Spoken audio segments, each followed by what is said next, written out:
Hello everyone, today we are going to start your new chapter and your chapter name is The Accidental Tourist. So before you read, they say that the world today is a small place because travel has become easy, but not everybody finds it easy to travel.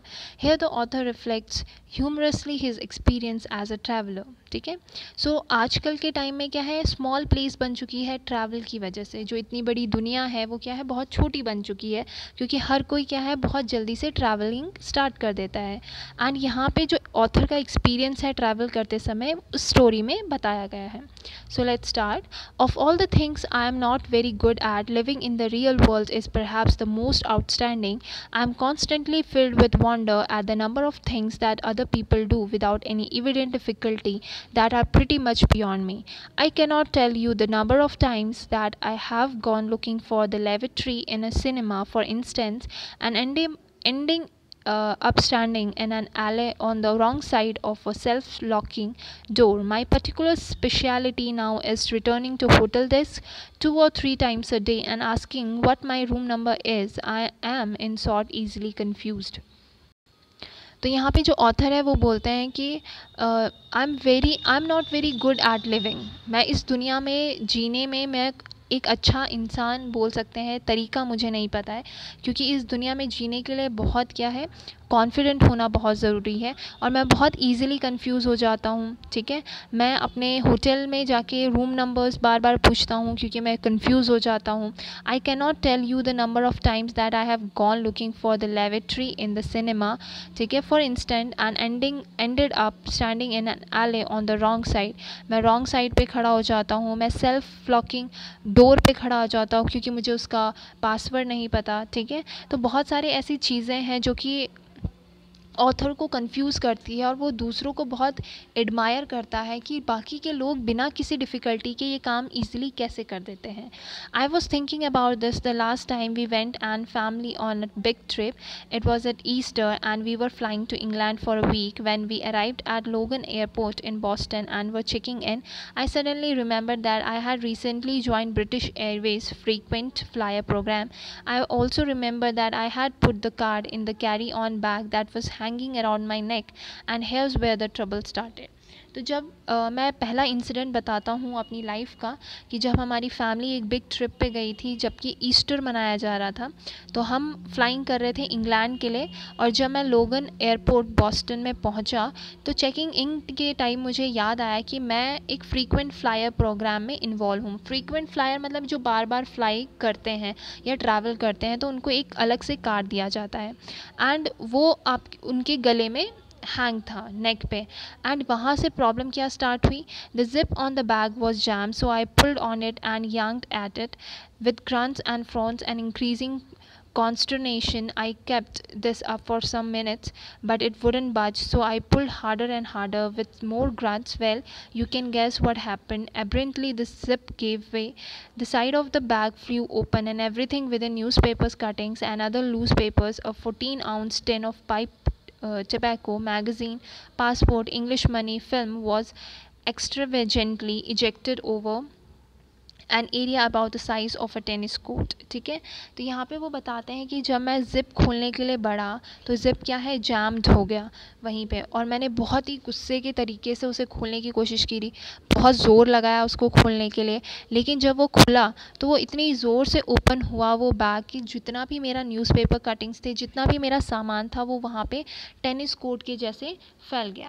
I was drum struck as 100 carefully sorted documents came raining down in a fluttery cascade. Coins bounced to a variety of noisy oblivions, and the new, now idlest tin of tobacco rolled crazily across the concourse, disgrowing its content as it went. ठीक है, तो वो बताते हैं कि किस तरीके से hundreds of documents इधर फैलने लग गए, इधर उधर उड़ने लग गए, एंड जो कॉइन्स थे उन्होंने भी बहुत अजीब तरीके से आवाज़ करते हुए वो लुढ़कने लग गए. तंबाकू जो कैन था वो भी क्या है, लुढ़कने लग गया. My tobacco, I cried in horror, thinking what I would have to pay for that much tobacco in England now that another budget had come and gone, and then changed the cry to my finger, as I discovered that I had cached my finger on the zip and was shedding blood in a lavish manner. I am not very good around flowing blood generally, but when it's my own, well, I think hysterics are fully justified. Confused and unable to help, my hair went into panic mode. ठीक है, पहले तो उन्होंने अपने tobacco जब rolled हो रहे थे तो वो चिल्ला रहे थे माई टबैको. ठीक है, क्योंकि टबैको इंग्लैंड में कितना रुपीज़ होगा वो सोच के उन्हें डर लग रहा था कि उनका बजट कहीं ख़राब ना हो जाए अगर उन्हें इंग्लैंड में टबैको ख़रीदना पड़ेगा. और तभी उन्होंने अपना स्टेटमेंट चेंज करके बोला माई फिंगर, क्योंकि उनका जो फिंगर थी वो जिप में एक तरीके से बोल सकते हैं कि लग गई थी. ठीक है, और उसमें से क्या है ब्लड निकलना शुरू हो गया था. तो वो खुद कंफ्यूज हो गए थे और अपने हेल्प नहीं कर पा रहे थे खुद की. And my hair went into panic mode, और मेरे जो बाल थे वो पैनिक मोड में चले गए. जैसे कि आप देखते होंगे कि बिल्ली जब डरती है तो उसके सारे बाल खड़े हो जाते हैं, वैसे ही ऑथर क्या बोल रहे हैं यहाँ पे कि मेरे जो हेयर थे वो पैनिक मोड में चले गए.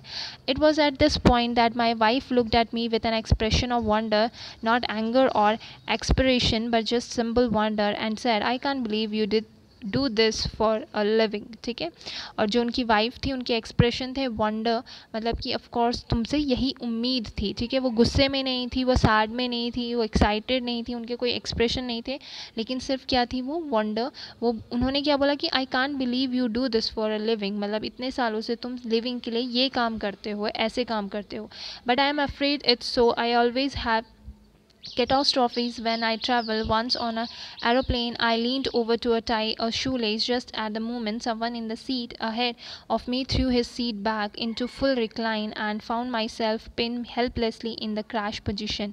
It was only by clawing the leg of the man sitting next to me that I managed to get myself freed. ठीक है, और ऐसे ही ऑफ कोर्स ये यहाँ पे बताते हैं कि कोई बड़ी बात नहीं है, ये नई बात नहीं है.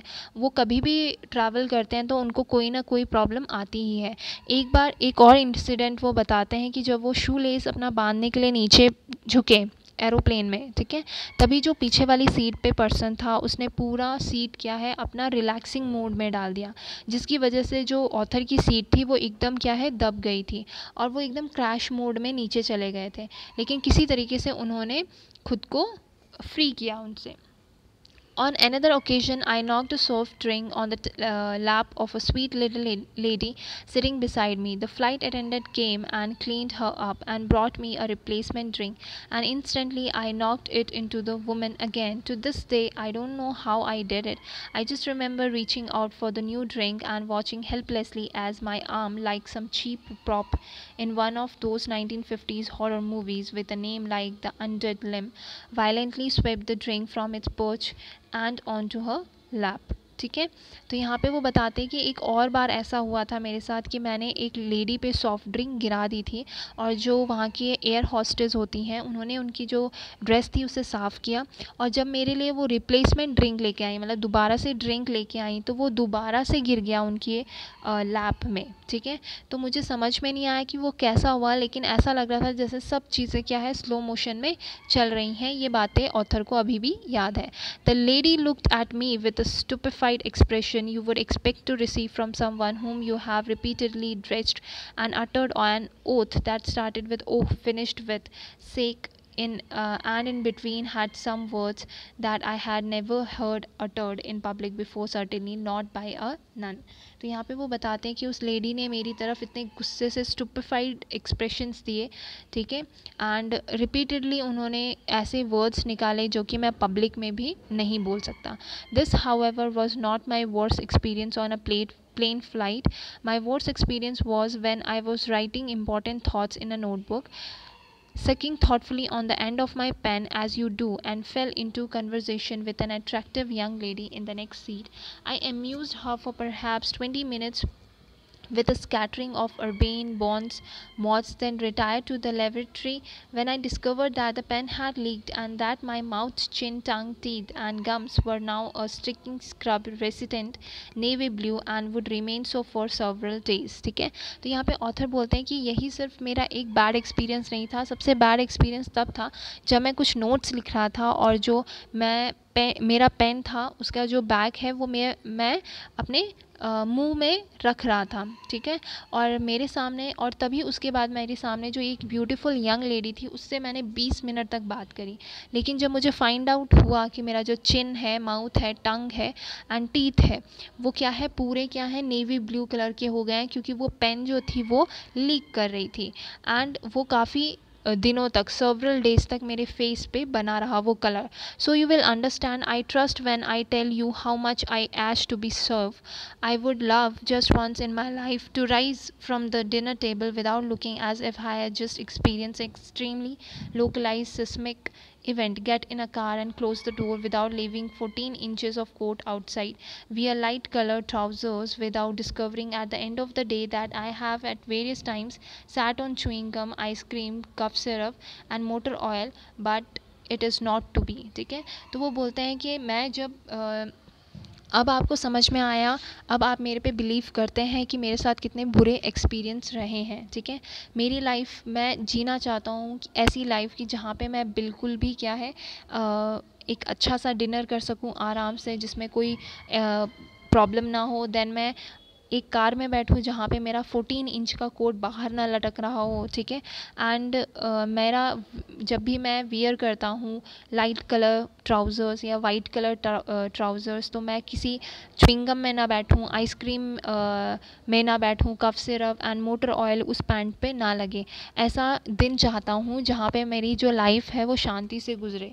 Now on planes when the food is delivered my wife says take the lids off the food for daddy or put your hoods up children, daddy's about to cut his meat. Of course this is only when I am flying with my family.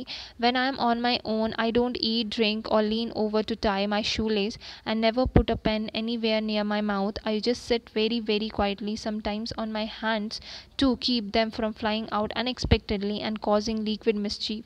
It's not much fun but it does at least cut down on the laundry bills. तो यहाँ पे वो बताते हैं कि अब जब मैं प्लेन में अब बैठ चुका हूँ अपनी वाइफ और बच्चों के साथ, तो मेरी वाइफ बोलती है कि अपने फादर से दूर रहो, ठीक है, क्योंकि अब वो क्या है, मीट काटने वाले हैं, तो कोई ना कोई मिस्टेक ज़रूर होगी। उनके बोलने का मतलब ये है। तो ऑफकोर्स यहाँ पे ऑथर बोलते हैं कि ये खाना मैं सिर्फ इसलिए खा रहा हूँ क्योंकि मेरी फैमिली यहाँ पे है। मैं नॉर्मली खाना नहीं खाता हूँ ट्रैवल करते समय, पानी नहीं पीता हूँ, शू लेस नहीं बांधता हूँ, पेन नहीं रखता हूँ अपने पास, और एकदम चुपचाप वेरी क्वाइटली बैठा रहता हूँ, और ना ही अपने हैंड्स का मूवमेंट करता हूँ, क्योंकि कोई भरोसा नहीं है कब क्या हो जाए, ठीक है। I never did get my frequent flyer miles. By the way, I never do. I couldn't find the card in time. This has become a real frustration for me.